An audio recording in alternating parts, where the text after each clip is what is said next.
लालची बहू की कहानी।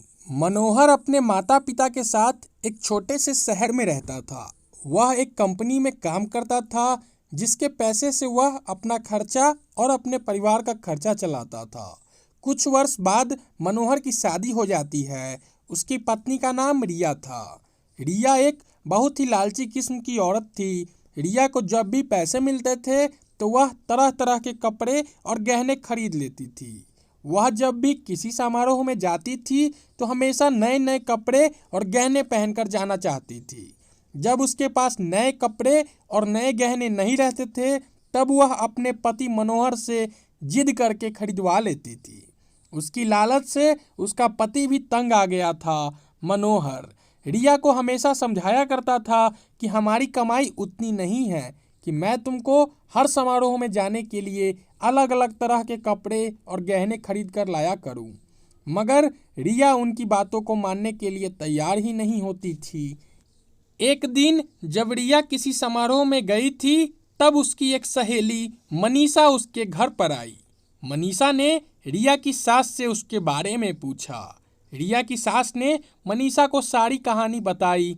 मनीषा ने अब रिया को सबक सिखाने के लिए एक योजना बनाई। वह रिया के घर से सारा राशन लेकर चली गई और राशन के डिब्बे में अपने गहने और नए कपड़े लाकर भर दिए। जब रिया समारोह से वापस आई तब वह किचन के डिब्बों में गहने देखकर बहुत खुश हुई। शाम हुआ, जब रिया खाना बनाने गई तब उसे राशन नहीं मिला।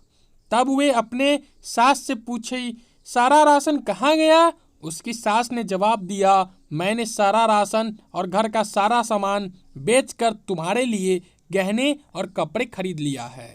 तुम बदल बदल कर हर दिन नया पहनो। रिया बोली, मगर खाने के बिना मैं गहने और कपड़े को क्या करूंगी?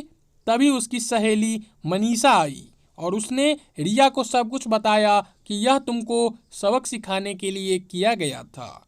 अब रिया को समझ में आ गया, जीवन जीने के लिए सबसे ज़्यादा जरूरी भोजन होता है, न कि बदल बदल के गहने और कपड़े पहनना। रिया अब अपने पति के कमाई के अनुसार ही सारा काम करती थी और वह खुशी खुशी रहने लगी।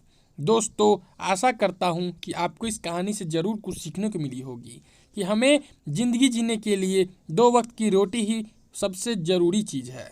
गहने और कपड़े वो तो बस आदमी के मन के मुताबिक बदलते रहते हैं। आशा करता हूँ कि आपको कहानी पसंद आई होगी। कहानी पसंद आई हो तो वीडियो को एक लाइक कर दे और अपने दोस्तों के साथ इस कहानी को अवश्य शेयर करें।